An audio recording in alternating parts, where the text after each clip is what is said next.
Estáis pensando, ¿siempre lleva la misma camiseta? Sí, sí. Bueno, el caso es que me estaba leyendo un libro de la orientación sexual, sobre la biología de la orientación sexual. No es que a mí la orientación sexual sea un tema que me interese especialmente, pero la neurociencia sí, y mola. Este libro lo escribió Simon Levy, que es un neurocientífico homosexual, que estaba un poco harto de que todas las explicaciones que se hubieran dado fueran como desde un punto de vista patológico de qué va mal, ¿no? Como enfocadas a explicarlo de esa manera, ¿no? Algo ha ido mal, se ha disrupt la evolución natural no sé, del desarrollo de un ser humano, y eso le ha convertido en gay, como la picadura de la cobra gay. Entonces estaba ya como cansado, ¿no? Y estoy leyendo el libro, no obstante acabo de empezarlo, y los primeros capítulos, pues como ya sabéis, suelen ser un poco justificatorios del por qué, etc. Y en un capítulo en concreto que habla de por qué necesitamos la biología, analiza y explora las teorías psicológicas que se llevaban antes como para explicar la homosexualidad, ¿no? Desde un punto de vista puramente psicológico, y como estas pues cojean bastante. Aún así son muy interesantes e incluso divertidas a la hora de estudiar, y al final es historia y la historia puede ser divertida, ¿no? Entonces esto se remonta un poco a Freud o Freud o Freud o Frito. Hay un poco de ruido, es un poco la policía heterosexual que no quiere que diga la verdad. Pero sabes que no sé la verdad. No sé la verdad. Bueno, el caso es que mola. Voy a hablar un poco de Freud, ¿vale? Porque la verdad es que mola. Para Freud un poco la libido. Para nosotros es como que a partir de la pubertad empezamos a ser como tener un drive, un deseo sexual, pero para Freud empezaba mucho antes, desde el nacimiento. Había varias fases, como ya sabéis, la fase de la boca, oral, que se complace pues cuando mamas, etcétera. Luego pasas a una fase anal, que se complace defecando. Luego hay una fase fálica, y luego presumiblemente una fase como un poco de Edipo para mamá, hasta la pubertad, que ya pues explota si eres un adolescente efervescente. Rima. Y eso. Entonces un poco lo que le pasaba, o lo que pensaba Freud, es que había una disrupción en esta evolución y te quedabas en fase fálica, ¿vale? Bueno, una de las explicaciones era pre-Edipo, y luego va a haber otra que es Edipo, ¿vale? Homosexualidad, pre-Oedipus and Oedipal homosexuality, ¿vale? Lo digo en inglés, pero en castellano no sé traducir esto. Not relevant. La cosa es que una de las explicaciones era que te cases en fase fálica, ahí, forever. Entonces, como la otra gente tiene falos, pues te interesa, yeah, ok.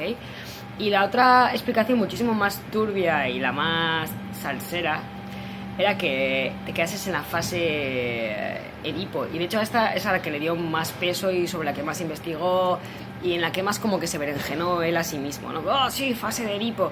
Y es muy jodida, porque tiene incluso la parte de negative Oedipal homosexuality, que es ya como una vuelta de tuerca brutal, que voy a hablar un poco, porque es que es gracioso, bueno, a mí me hacen gracia cosas como el cáncer, no. El caso, que cuando te quedas en fase de Edipo, es como que tienes un deseo por tu madre, que como no puedes satisfacer, lo que haces es te proyectas, te identificas sobre ella y empiezas a buscar compañeros sexuales en los que tú te reflejes, y así es como que satisfaces ese deseo que tenías, ¿no? Y es súper turbio. Entonces, pensar que realmente la homosexualidad nace de un individuo buscando reflejarse en otro para así satisfacer el deseo que tiene pendiente de trajinarse a su madre, ¿no? Wow. Incluso la negativa es cuando ya desarrollas por tu padre para ser como ella, que se ve en tu padre. Entonces ya es como el negative elite. Wow. Pero bueno, el caso es que Freud estaba tarado por pensar esto. Pues no sé, la cosa es que sus pacientes, esta hipótesis nace un poco de que todos sus pacientes contaban como una historia repetida, o había más prevalencia de gente que se llevaba muy bien con su madre, en cambio había tenido una relación un poco perturbada o un poco distante con su padre, ¿vale? La prevalencia de este tipo de dinámica familiar era más alta en estos homosexuales. Se centró mucho en la homosexualidad masculina, ¿vale? Evidentemente, estoy hablando de varones. bueno, era más prevalente que los gays se llevasen mal con su padre y bien con su madre que en la población general. No obstante, el hecho de que exista esta diferencia no explica o no la hace causa de ello, ¿vale? Incluso hay explicaciones muchísimo más plausibles, bueno, más lógicas y más sencillas que podrían explicar también estas dinámicas, ¿no? Pero bueno, el caso es que pues Freud pues encontró esta diferencia y la propuso como posible explicación. Evidentemente cojea, no hay nada que diga que esto es cierto, pero motivó a otros científicos a decir que quizá todo era un poco más psicológico y ambiental de lo que parecía, y que cómo tratase la madre al hijo podía tener que ver en cuanto a la orientación sexual que éste desarrollase en el futuro. Y eso pues derivó en muchísimas corrientes psicológicas bastante turbias, de las que puedo hablar o no después. Pero bueno, el caso, que podríamos explicar esto también de una manera diferente. Sí que es cierto que se han encontrado diferencias entre cómo te llevas con tu padre, si eres gay, cómo no.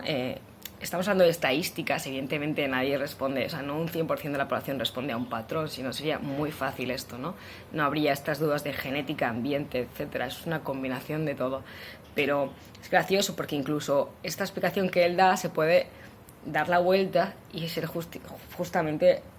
¿Qué es antes, el huevo o la gallina, no? Voy a poner un ejemplo así para explicarme yo mejor, que a mí me ayuda a hablar. Tú, por ejemplo, te puedes llevar mal con tu padre y eso no significa que esa relación sea la que te haya hecho homosexual.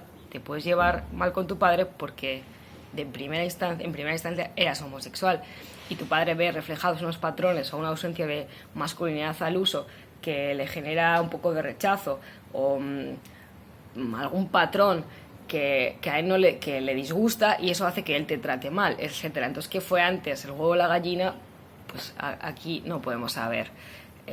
Esto me pareció bastante interesante. Luego tenemos que tener en cuenta que la orientación sexual no es lo mismo que el género. El género es una forma más bien de comportarse. En el género sí que interviene un factor social.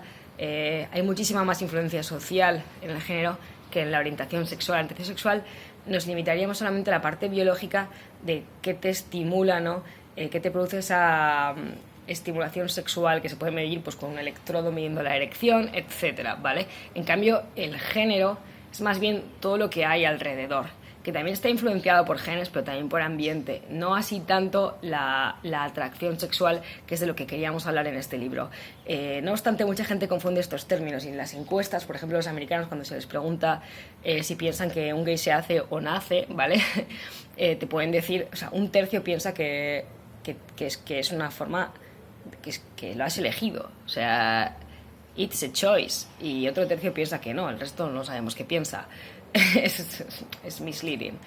Y en cambio, si tú le preguntas a la comunidad homosexual qué es lo que si, no sé, que si creen que han elegido, la mayoría no recuerda que hay gente, o sea, sí que hay un 5% de varones homosexuales que piensa que algo de elección ha habido, ¿vale? Y un 15% de mujeres, pero para nada. Incluso cuando le preguntas a los hombres heterosexuales que si han elegido ser heterosexuales, pues tampoco, ¿no?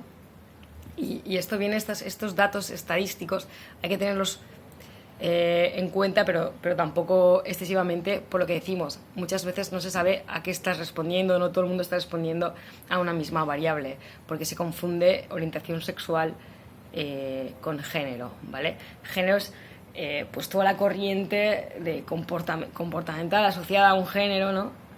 O a otro, de patrones de conducta.